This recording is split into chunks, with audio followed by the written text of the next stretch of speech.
नंद बाबा यशोदा खूब सेवा करवाते हैं ठाकुर जी से, ठाकुर जी खूब सेवा करते हैं दोनों की। सेवा करके एक कथा प्रसंग ऐसा आता है कि यशोदा मैया की सेवा करते हैं लाल जी, और सेवा करके फिर ठाकुर जी नंद बाबा की सेवा करते हैं, फिर सोने जाते हैं यशोदा मैया के पास, मैया से लिपट के सोते हैं लाला रात में। नंद बाबा की बड़ी इच्छा हो गई, बोले लाला मोते लिपट के ना सोवे। एक दिन ठाकुर जी बोले, एक दिन नंद बाबा बोले लाला तू आज मेरे पास सो जा। तो ठाकुर जी मना तो कर नहीं पाए, लेकिन रात्रि में जब सोए तो रात भर सो नहीं पाए। दिन में मैया तो बोले रात भर बाबा की दाढ़ी में इर्झो रहो मैं तो नींद ही नहीं आई। और बाबा की मैया हाथ पांव इतने ज्यादा निष्ठुर है, मैं तो रात भर मेरे दर्द है गो, तुमको मक्खन लगा दे, मैं तो श्रम है गो रात भर। दूसरे दिन फिर मैया के पास सो गए, तो नंद बाबा को बड़ी पीड़ा होती है, लाला मेरे पास ना सोवे। तो ठाकुर जी ने मन में विचार किया कि कहा करूं बाबा को सुख कैसे मिलेगा, दोनों को सुख देना है, क्योंकि इन दोनों को सुख देवे ही तो मैं आया हूं। तो ठाकुर जी पता क्या करते हैं, रात्रि में सोते समय अपने वस्त्र उतार देते हैं और छोटे से गोपाल जी और नंद बाबा की इतनी बड़ी बड़ी बगलबंदी उनको पहन लेते हैं। उसको बोलते हैं गगदल। सर्दियों के जब श्रृंगार होते हैं ठाकुर जी को तो गगदल धराई जाती है, वो नंद बाबा की होती है। उसमें ठाकुर जी के हाथ भी लटक जाते हैं, नीचे तक ऐसी लटकी रहती हैं। तो रात में नंद बाबा के वस्त्रों को पहन करके ठाकुर जी सोते हैं, इस भाव से कि मैं बाबा के गले लग के सो रहा हूं। क्यों बोले पास जाऊंगा तो दाढ़ी चुभेगी, बाबा के निष्ठुर हाथन तो मुंह को दर्द रह जाएगा। तो वस्त्र नंद बाबा के पहनते हैं और लिपट के यशोदा मैया से सोते हैं, दोनों को सुख प्रदान करते हैं। क्योंकि बंधुओं यही उद्देश्य है, मातृ पितृ भक्त बने हम, तब ठाकुर जी हमको स्वीकार करेंगे। जो मातृ पितृ भक्त नहीं है ठाकुर जी उसको स्वीकार नहीं कर सकते। इसलिए आजकल के बालकों को आप उनको जबरदस्ती आप उनको गायत्री, मैं कई घरों में जाता हूं, बच्चे गायत्री मंत्र सुनाते हैं, गायत्री नहीं सिखानी चाहिए, अभी उनको याद कराओ लेकिन बुलवाना नहीं चाहिए। गायत्री के बड़े नियम है। ये नासिक में आप जिन जिन लोगों ने नासिक वाली कथा सुनी, ये हमारी जो वेशभूषा थी वहां पर बिना सिले हुए वस्त्र पहनना, नखों का छेदन नहीं करना आदि, ये सब भी नहीं करना, मौन रहना, त्रिकाल गंगा जी स्नान करना, ये इतने नियम किसके लिए थे? केवल और केवल गायत्री का जप करता था मैं, इसलिए इतने नियमों में रहना पड़ता है गायत्री पढ़ने वाले को, नहीं तो गायत्री उल्टी हो जाती है। गायत्री भैया सामान्य नहीं है, संपूर्ण गायत्री का ही विस्तार है श्रीमद् भागवत। उसको ऐसे ही बोल देते हैं हम लोग, नहीं बोलना चाहिए। बच्चों को आप स्तुतियां आदि ये सब बाद में याद करा देना, सबसे पहले उनको सेवा सिखाओ, अपनी सेवा सिखाओ। सबसे पहले सेवा आनी चाहिए। तो विश्वास भक्ति की पहली धारा। दूसरी संबंध, ठाकुर जी से कोई भी एक संबंध रखो। और तीसरा समर्पण। सूरदास जी महाराज कहते हैं, साधन और नाहिया कली में जासो होत निवेरा, सुर कहा कहे दुविध आधरा, सुर कहा कहे दुविध आधरा, बिना मोल को चेरो, भरोसो दृढ़ इन चरणन केरो। दुविध आंधरो, सूरदास जी कहते हैं मेरी तो दोनों आंखें ही नहीं है। सूर कहां कहे दुविध आंधरो, बिना मोल को चेरो। केवल और केवल अपने गुरु के चरणों के प्रति मेरा इतना विश्वास कि मैं दो नेत्र होते ना होते हुए भी ठाकुर जी की लीला का दर्शन करता हूं। सूरदास जी महाराज ने जैसा दर्शन किया वैसा दर्शन हम नेत्र पाने के बाद भी नहीं कर सकते ठाकुर जी का। सूरदास जी का दर्शन देखा कभी? शोभित कर नवनीत लिए, घुटरुन चलत रेनु तन मंडित गो रोचन तिलक किए। सूरदास जी का दर्शन है ये। आज हरि देखे नंगम नंगा, मोतिन माल गले और साजे छवि के उठत तरंगा। आज हरि देखे नंगम नंगा, ये सूरदास जी का दर्शन है। बिना नेत्र के वो ऐसा दर्शन करते हैं ठाकुर जी का। हम नेत्र होने के बाद भी नहीं कर पाते, क्यों? साधन तो है, बाइक तो है आपके पास लेकिन पेट्रोल नहीं है, कैसे जाओगे? बाइक तो है, गाड़ी तो है, लेकिन डीजल नहीं है उसमें, तो कैसे चलोगे? ऐसे ही भैया नेत्र तो हैं, कान तो हैं, जीभ तो हैं, हाथ तो है, पैर तो है, दसों इंद्रियां तो हैं, लेकिन विश्वास रूपी, आज की अभी इस उदाहरण के रूप में कहूं तो डीजल नहीं है, विश्वास रूपी। संबंध रूपी और समर्पण रूपी, तो ये सब साधन होने के बाद भी ठाकुर जी दिख नहीं सकते। तो सबसे पहले विश्वास, भरोसा ठाकुर जी के प्रति, और भरोसा ऐसा भैया कि चाहे कितना भी बड़ा पहाड़ गिर जाए, आपका विश्वास नहीं डगमाना चाहिए। इसको कहते हैं अहैतुकी भक्ति। क्या कहते हैं? अहैतुकी भक्ति। चाहे जो हो जाए, आपकी भक्ति ना डगमगाए।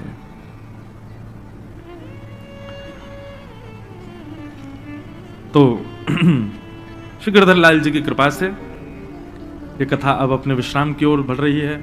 आज छठवां दिवस और कल कथा का विश्राम दिवस है। फिर 25 तारीख से 26 तारीख से बंबई के उल्लासनगर में कथा प्रारंभ है। कई लोग यहां मुंबई से भी आए। मैंने कहा इतनी दूर आए, हम तो वहीं आ रहे थे, लेकिन ऐसे ऐसे लाल जी के प्रेमी हैं, सब जगह से आ रहे हैं, तो परम सुख मिला। अब आइए आज की कथा में प्रवेश करें। आज रास पंचाध्यायी और प्रेम स्वरूप की कथा है। ठाकुर जी ने अपने बाम हस्त के इकन्नी उंगली पर गोवर्धन पर्वत को धारण किया है। जयदेव महाप्रभु कहते हैं, अभिनव जलधार सुंदर धृतमंदर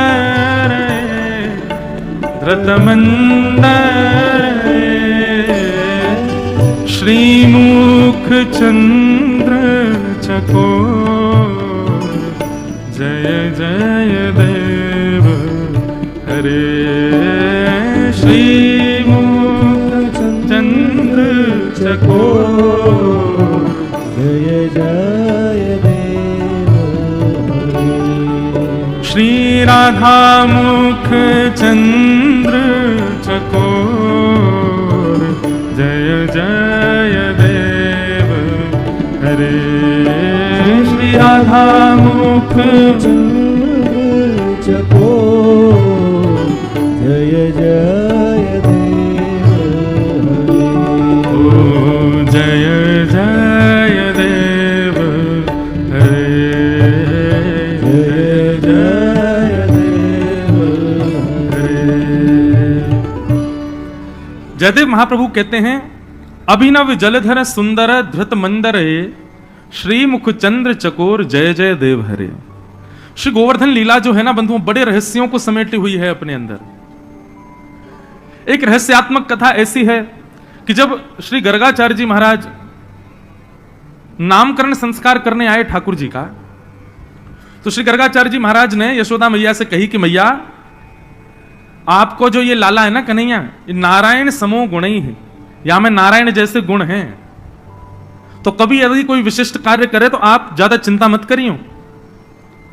जब गर्गाचार्य जी जाने लगे तो यशोदा मैया बोली, बाबा एक बात बता जाओ। बोले हाँ। बोले मेरो लाला कभी कछु ऐसे दिव्य कार्य करे और वह समय यदि मुंह को चिंता हो तो मैं कहा करूं, जैसे मेरे लाला को बल क्षीण ना हो।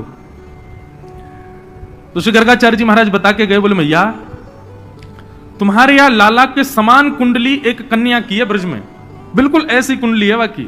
बोले कौन की? बोले वृषभानु जी की लाली राधा रानी की। बंधु एक कथा बताएं, श्री किशोरी जी का जब प्रादुर्भाव हुआ तो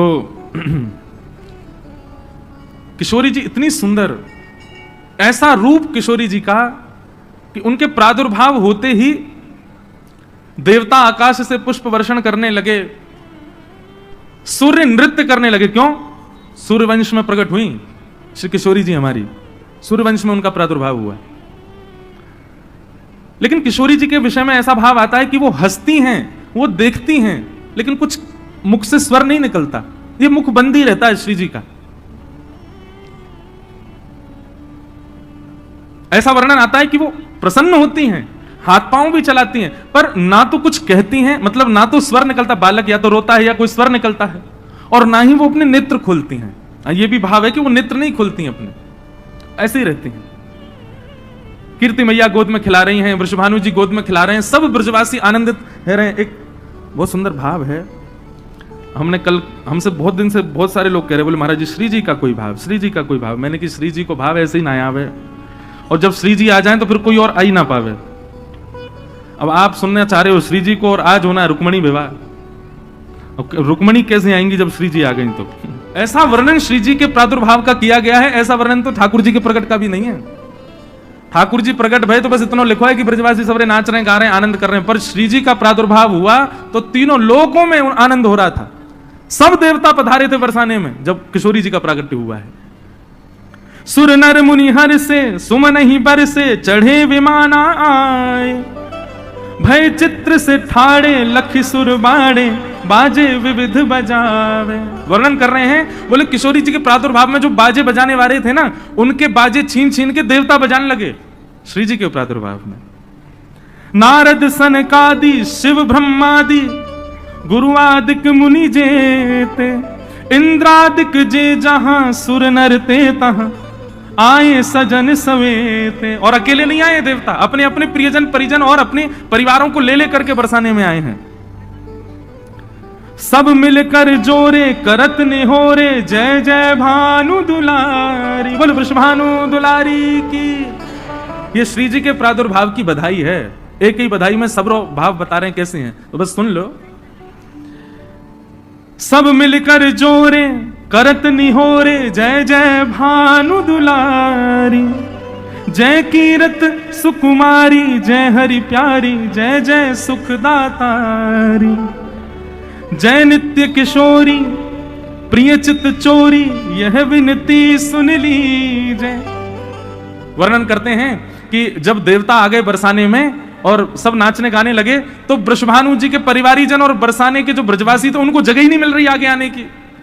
सब पीछे से गाली देने लगे देवताओं को, अरे भैया हमारे यहाँ लाली भैया, तुम काहे को आ रहे हो यहाँ पे, चलो जाओ अपने अपने घरन को। तो ब्रह्मादि देवता शंकर जी आदि बोले भैया अब बरसाने के लोग हैं, ब्रजवासी हैं, ये कहो तो हम देवता देवता हम सब यहीं बांध देंगे, हमको ये ठाकुर जी को उखल में बांध सकें तो हमको बांध लेंगे, चलो यहाँ पे। तो सब जाते समय किशोरी जी से प्रार्थना कर रहे हैं, बहुत सुंदर भाव। जय नित्य किशोरी प्रिय चित चोरी, यह विनती सुन लीजय। 33 कोटि देवता हाथ जोड़ के प्रार्थना कर रहे हैं। ब्रजवास ही दीजय, ब्रज रस पीजय, चरण शरण गह लीजय। हे किशोरी जी, आप कृपा करके हमको ब्रजवास प्रदान करो, अपने चरणन की सेवा प्रदान करो। कर जोर मनाहूं यह वर पाऊं, दंपति यश नित गाऊं। पद कमल सुत तोरा, महु मुस मोरा, मन नित जहां बसाऊं। एहि भांति सकल सुर स्तुति करके, नित नित धाम पधारे। नंदादिक आए अति हर्षाए, सब मिल कंठ लगाए। सब ही जन गावे सब ही बजावे, सब ही दही ले ले भाजे। जब देवता चले गए उसके बाद ब्रजवासी आए, और ब्रजवासी में किशोरी जी को देख वे सबसे आगे कौन खड़ा होगा बताओ? सबसे आगे खड़े हैं हमारे नंद बाबा, यशोदा मैया। अब कहीं कहीं बंधुओं ऐसा वर्णन आता है कि श्री जी जो हैं वो लालन से, हमारे लाल जी से 1 साल बड़ी हैं, 1 वर्ष बड़ी हैं। पर कहीं कहीं ऐसा वर्णन आवे कि दोनों समकाल ही हैं। ठाकुर जी को प्रादुर्भाव भयो, वाक्य कछु दिना बाद ही श्री जी को प्रादुर्भाव भयो। अब दोनों में सत्य कहा है ये तो सब संत जन जाने। वैसे भी जन्माष्टमी पहले आवे, राधाष्टमी बाद में आवे। तो या भाव से देखें तो ठाकुर जी राधाष्टमी के समय पर 1 महीना के हैं। तो वर्णन कर रहे हैं एक रसिक कि श्री जी को प्रादुर्भाव जैसे भयो तो नंद बाबा यशोदा आदि सब पधारे, और जैसे ही भीतर पहुंचे तो श्री जी के रूप को देख करके सब बलैया ले ले करके महाराज कोई मोती चढ़ा रहा है, कोई सोना चढ़ा रहा है, कोई चांदी चढ़ा रहा है, कोई दिव्य दिव्य आभूषण से नजर उतार रहा है श्री जी की। लेकिन यशोदा मैया गोद में लाला को लेकर के पहुंची, श्री जी के रूप को देख करके, हमारी किशोरी जी के रूप लावण्य को देख करके यशोदा मैया इतनी आनंदित है गई, इतनी आनंदित है गई, मन में विचार करने लगी काय से नजर उतारूं। सो गोद में लाला को लेके लाला से ही नजर उतार दी श्री जी की। लाला से ही नजर उतार रही हैं। बोले जी बढ़िया कार्य है ये, कारो कारो सो यही तो नजर उतार दूं किशोरी जी की।